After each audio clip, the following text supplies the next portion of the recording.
మీ personal interviews మరియు వ్యాపార ప్రకటనల కొరకు ఈ నెంబర్ని సంప్రదించండి. హాయ్ హలో నమస్తే, నేను మీ కట్టా కార్తీక్. రామ్ గోపాల్ వర్మ ఎప్పుడు వార్తల్లో ఉండే వ్యక్తి, కాంట్రవర్సీకి కేర్ ఆఫ్ అడ్రస్. ఇప్పుడు మరోసారి వార్తల్లోకి వచ్చాడు. మొన్న ఈ మధ్య కాకినాడ పొట్టులో పవన్ కళ్యాణ్ గారు అక్రమంగా తరలిస్తున్న రేషన్ బియ్యాన్ని పట్టుకొని ఆ షిప్ని సీజ్ చేయమని అధికారులకి ఆదేశించడం మనం చూస్తాం. అప్పటి నుంచి సీజ్ ది షిప్ అనేటువంటి స్లోగన్ బాగా సోషల్ మీడియాలో వాడుకలో పడింది. ఇప్పుడు అదే పేరుతో వర్మ మరో సినిమా తీయబోతున్నాడు అనేటువంటి వార్తలు మనకు అందుతున్నాయి. ఇప్పటికీ అనేక కేసుల్లో అనేక వివాదాల్లో ఇరుక్కున్న వర్మ, ఇప్పటికీ అదే రకంగా మాట్లాడుతున్న వర్మ ఇప్పుడు ఈ సినిమాని ఎలా తీయబోతూ ఉన్నారు. సమాజంగా సినిమా తీయటాన్ని ఎవరు వ్యతిరేకించరు, అన్ని విషయాల మీద సినిమాలు తీస్తూనే ఉంటారు. కానీ లక్ష్మీస్ ఎన్టీఆర్ పేరుతోటి ఎన్టీఆర్ని వక్రీకరించి సినిమా తీశారనే ఆరోపణలు ఆయన మీద ఉన్నాయి. రక్త చరిత్ర పేరుతోటి పర్యటన రవి చరిత్రను వక్రీకరిస్తూ సినిమాలు తీశారనే ఆరోపణలు ఆయన మీద ఉన్నాయి. ఇప్పుడు ఇక్కడ కూడా ఏం తీయబోతున్నారు? రేషన్ బియ్యం తరలిస్తున్న ద్వారంపూడిని విలన్గా చూపించబోతున్నాడా, లేదు పట్టుకున్న పవన్ కళ్యాణ్ విలన్గా చూపించే ప్రయత్నం చేయబోతున్నాడా? వర్మ మారాడా, మారే అవకాశం ఉందా? మాట్లాడే ప్రయత్నం చేద్దాం. మనతో ఉన్నారు ప్రముఖ విశ్లేషకులు శేఖర్ భాష గారు. సార్ నమస్కారం. ఫస్ట్ ఆఫ్ ఆల్ ఆ డైలాగ్ బాగా నచ్చింది నాకు. ఏ sir? Seize the ship, seize the ship.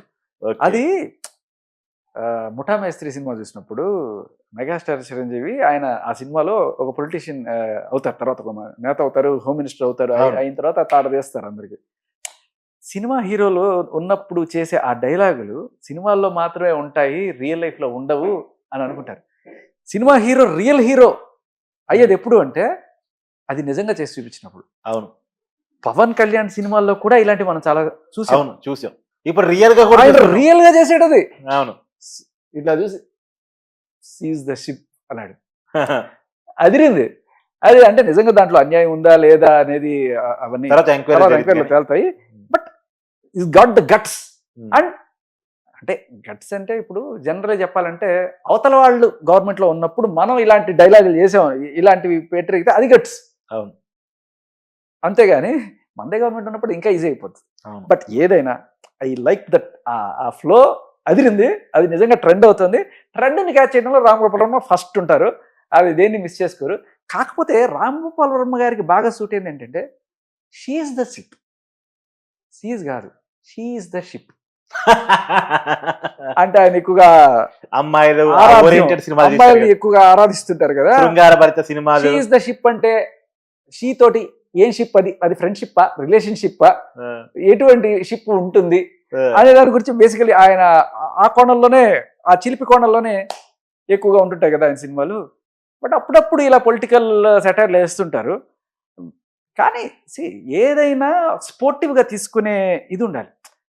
ఇప్పుడు మీరు చెప్పారు ఆయన రక్త చరిత్రలో ఒకళ్ళని వక్రీకరించారు, ఇంకొకరిని వక్రీకరించారు అని చెప్పి.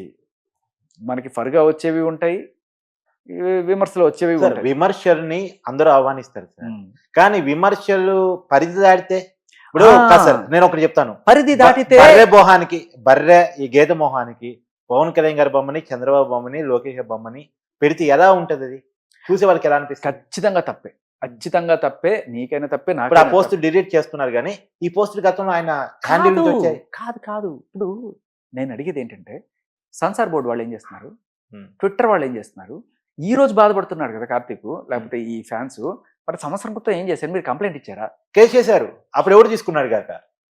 ట్విట్టర్ వాడికి ఇచ్చారా? ట్విట్టర్ ఇది మనోభావాలను దెబ్బతీసేటుంది. కింద కంప్లైంట్ లో హరాస్మెంట్, లేకపోతే ఒక పర్సన్ని కించపరిచేట ఉంటాయి. దాంట్లో ఒక 100 మంది, ఒక 1000 మంది కొడితే వెంటనే పోస్ట్ ఎగిరిపోతుంది. ఎక్కడ పోయారు వాళ్ళంతా? ఇది ఏంటంటే ఒక గేట్ కీపర్ ఉన్నాడు. ఇప్పుడు మీరు చెప్పినట్టు రక్త చరిత్ర ఇవన్నీ కూడా ఏ సినిమాలు అయితే ఉన్నాయో అవి అలా వచ్చేసాయి అంటే ఒక సెన్సార్ బోర్డు సభ్యులు కొంతమంది చూసి దాన్ని ఆమోదించారు. పర్లేదు చూడొచ్చు జనాలు అని చెప్పి. మరి వాళ్ళు ఆమోదించకపోతే ఇప్పుడు ఇంకా దారుణంగా తీసుకోవచ్చు. వాళ్ళు ఆమోదించారు కానీ జనం ఆమోదించలేదు, అది వేరే విషయం. ఇక్కడ తప్పు ఎవరిది అనేది అంటే, నాకు కార్తీక్ మీద పీకల దాకా కోపం ఉంది. నేను పచ్చి బూతులు తిట్టుకుని మనసులో తిట్టుకుంటాను, లేకపోతే బయట తిట్టాను. ఇవన్నీ కూడా రికార్డ్ చేస్తాను. రికార్డ్ చేసి నా ఫోన్లో పెట్టుకుంటే ఓకే. నా ఫోన్లో పెట్టుకుని 4 ఫ్రెండ్స్కి పంపించాను, ఇది కూడా ఓకే. ఎవరికి కార్తీక్ అంటే పడని వాళ్ళకి పంపించాను, అది కూడా ఓకే. కానీ ఫేస్బుక్లోనో ట్విట్టర్లో పెట్టాను అనుకో, సో అప్పుడేమవుతుంది, నిన్ను డిఫేమింగ్ చేసినట్టు అవుతుంది. అప్పుడు నువ్వేం చేయాలి, ఫస్ట్ చేయాల్సిన పని ఏంటి, డిపిఎం కేసు తీసుకోవాలి. డిఫేమ్ కేసు వేరే, ఫస్ట్ ట్విట్టర్ వాడికి రిపోర్ట్ చేయాలి. అది చేసినప్పుడు ఇమీడియట్గా అంతెందుకు మన దాంట్లోనే కొన్ని thumbnails బాగాలేకపోతే ఏ యూట్యూబ్ ఛానల్ వస్తాయి. నాకు సార్ ఇది నచ్చలేదు, ఎవడో ఒకటి ఫోన్ చేస్తాడు మనకి, మా మనోభావాలు దెబ్బతిన్నాయి అంటాడు. సరే భయ్య మారుస్తాం అని చెప్పి అంటాం, మారుస్తాం, అంతే కదా. సో ఇక్కడ ట్విట్టర్ వాడి దగ్గర నుంచి రావచ్చు. అంతెందుకు మొన్న అమ్మాయి శర్మ ఉంది కదా, ఆవిడ ఇట్లాగే కేసు పెట్టింది, నా గురించి వాళ్ళు ఏవో రాసేస్తున్నారు, యూట్యూబ్ ఛానల్ వాళ్ళు వీళ్ళు రాసేస్తున్నారు, వాళ్ళని తీపిచ్చేయండి అంటే చాలా ఛానల్స్కి వాళ్ళే డైరెక్ట్గా తీసుకొచ్చి ఆ లింకులు తీసేయడం ఇవన్నీ కూడా చేశారు కదా. ఇది అక్కడ ఎక్కడ జరిగింది, ఇక్కడ గేట్ కీపర్ ఎవరు, ఒక సెన్సార్ బోర్డు వాడు, ఒక ట్విట్టర్ వాడు. వీళ్ళిద్దరూ చేసిన పని ఏంటి, వీళ్ళ మీద చర్యలు గట్టిగా తీసుకున్నాం అనుకో, అప్పుడు ఏమవుతుందంటే రేపు వీళ్ళు గవర్నమెంట్ మారినా కూడా ఇటువంటి పని ఎవరు చేయరు. అది పాయింట్. ఆయన కాకపోతే 100 మంది వస్తారు తిట్టేవాళ్ళు. తిట్టడం పర్లేదు, అంటే విమర్శించడం పర్లేదు, అది బూతుల వరకు అది అతిగా పోయేంత వరకు జరుగుతుంది కదా అన్న కాడే పాయింట్. అదే అంటున్నా, అది జరిగినప్పుడు చర్యలు తీసుకోవాల్సింది ఫస్ట్ ఈ గేట్ కీపర్లు ఎవరు, సెన్సార్ బోర్డు వాళ్ళు, ట్విట్టర్ బోర్డు వాళ్ళు, ఫేస్బుక్ బోర్డు వాళ్ళు, యూట్యూబ్ బోర్డు ఆ గేట్ కీపర్ వాళ్ళకి ఇప్పుడు వాళ్ళు కంప్లైంట్ చేయలేదు అనుకోండి, అలాంటి వాళ్ళని ఇండియాలో ఎట్లా ఉండిస్తారు మీరు, అది కదా మనం మాట్లాడాల్సింది. ఇప్పుడు రామ్ గోపాల్ వర్మ కాకపోతే కృష్ణ గోపాల్ వర్మ వస్తాడు, ఇంకోళ్ళు ఎవరో వస్తారు పెడతారు, ఇలా అంతెందుకండి. మన వీడియో కింద 100 కామెంట్లు పెట్టచ్చు, ఎవడు నోటుకు వచ్చినట్టు వాడు మాట్లాడతాడు. సో వీళ్ళందరినీ తీసుకెళ్లి జైల్లో పెడతారా? సరే, కింద కామెంట్ పెట్టడం వేరు, కింద కామెంట్ పెట్టడం వేరు, పర్టికులర్ గా వీడియో చేయడం వేరు. ఇప్పుడు కార్తీక్ కి పరిధి ఉంటుంది వీడియో చేయడానికి, మీకు ఒక పరిధి ఉంటుంది మాట్లాడటానికి. ఆ పరిధి దాటి ఇప్పుడు నేను బూతులు మాట్లాడాను అనుకో, ఏం చేస్తావు, నువ్వు వేస్తావా, వేయం కదా, కట్ చేస్తావు కదా, బీప్ చేస్తాం, కట్ చేస్తాం, ఏదో ఒక యూట్యూబ్ ఛానల్ గా నీకు ఒక రెస్పాన్సిబిలిటీ ఉంది. అవును, అలాగే యూట్యూబ్ వాడికి కూడా ఒక రెస్పాన్సిబిలిటీ ఉంది. వాడు ఏం చేయాలి, ఇలాంటివి వచ్చినప్పుడు సరే అన్నోటీస్డ్ గా వెళ్ళి వచ్చేసినాయి అనుకుంటే పర్లా. ఇప్పుడు వేరే వాళ్ళ కంటెంట్ తీసుకొని మనం పెడితే స్ట్రైక్లు పడట్లా, దాన్ని అంత సీరియస్ గా తీసుకునేవాడు ఇలాంటి బూతుల్ని లేకపోతే ఒక న్యూడ్ పిక్చర్ పెడితే వేస్తారా, లేదు కదా. అది తప్పు, ఇది కూడా తప్పే కదా. అవును, ఇది తప్పే అది తప్పే, కరెక్టే. మరి తప్పు అయినప్పుడు ఫస్ట్ చర్య తీసుకునేది ఎవడు, వీడు. ఆ ఛానల్ నుంచి డిలీట్ చేయించాల్సింది వాడు. అసలు అలాంటివి పోకూడదు, ఇలాంటి వర్డింగ్స్ మేము ఒప్పుకోం. ఇట్లా పెద్ద మనుషులనే కాదు, ఎవరికైనా సరే మీరు చెప్పినట్టు ఆ బర్రెకి వేరే మనిషి తల పెట్టడం అనేది నాట్ గుడ్.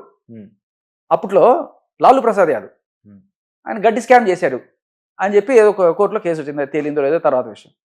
ఆయన ఏం చేశారు, గడ్డి తిన్నాడు అని చెప్పి దునపోతికి ఆయన ఇదేం చేసి అంటే గడ్డి స్కామ్ చేసిన దానికి వేసిన కార్టూన్ అది. ఇలా చాలానే జరిగాయి మన దేశంలో. అండ్ అంటే ఆయన మీద కేసులు కూడా ఉండే ఆ టైంలో, అంటే గడ్డి దాణా స్కామ్. అది సార్ ఒక టైంలో సింబాలిక్ గా చూపించడానికి కొంత వాడారేమో, అది పక్కన పెట్టేస్తే మనసులో గజ్జి పెట్టుకుని అదే పదే పనిగా చేయటం అనే పాయింట్ నేను ఆయనకి గ్రడ్జి ఉంది అనుకుందాం, ఓకే. ఆయన కాకపోతే ఇంకో 100 వైసీపీ వాళ్ళందరికీ వీళ్ళ మీద గడ్డి ఉంటుంది, వీళ్ళందరికీ వీళ్ళ మీద గడ్డి ఉంటుంది.